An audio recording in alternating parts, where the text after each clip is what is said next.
The sheriff at the helm of a Maryland murder investigation now says he believes he is tracking a serial killer and says the suspect will kill again if he is not caught. The Harford County Sheriff says the violence associated with the killing of Rachel Morin earlier this month shows the suspect has, quote, absolutely no regard for human life, and says his pattern of violence shows he's not likely to stop until he is caught. Morin's body was found along a Maryland hiking trail a day after she'd been reported missing. Now, police have identified a suspect in the case. Take a look, linking DNA found at the Maryland crime scene to this. It was a brutal attack of a young girl in Los Angeles earlier this year, caught on home surveillance camera. They say the suspect seen calmly leaving that LA home, could be anywhere in the country, even the world.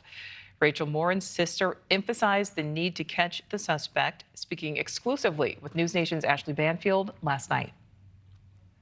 Like the sheriff said, this guy is going to do it again.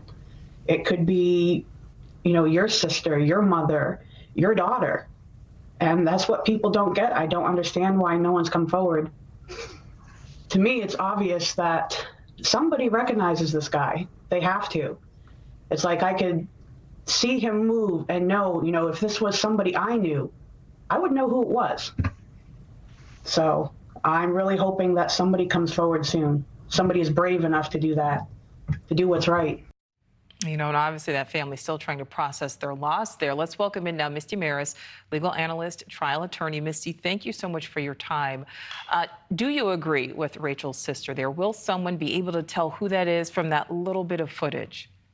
That footage is going to be really, really critical in this case, because a lot of times when you have a assailant who has not yet been identified, it's going to be getting that image out there, getting it out to the public, and just getting that one lead. You pull that string and all of a sudden everything else comes together. So it's really, really critical that that footage has been distributed, that it's out there in the public sphere.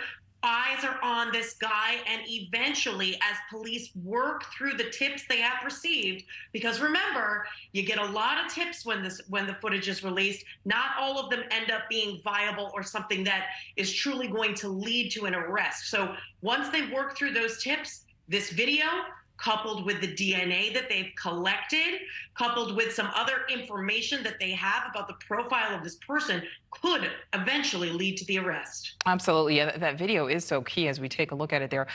So, Misty, police haven't really given full details on Rachel Morin's case or this case out of L.A. We know the case out of L.A.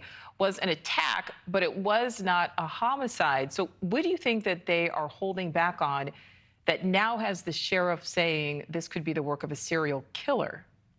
Something that he said really struck me, and it relates to the brutality of the killing, that this person had zero regard for human life. They don't believe that he worked with anybody else.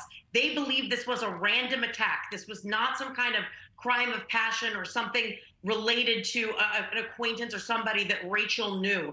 All of those factors appear to lead to this conclusion that this was a serial killer. Now, couple that with this attack in LA, which did not result in a homicide, thank goodness. Maybe the intention of that individual was for it to be a homicide. We don't know, because we do not have those underlying reports relating to the investigation.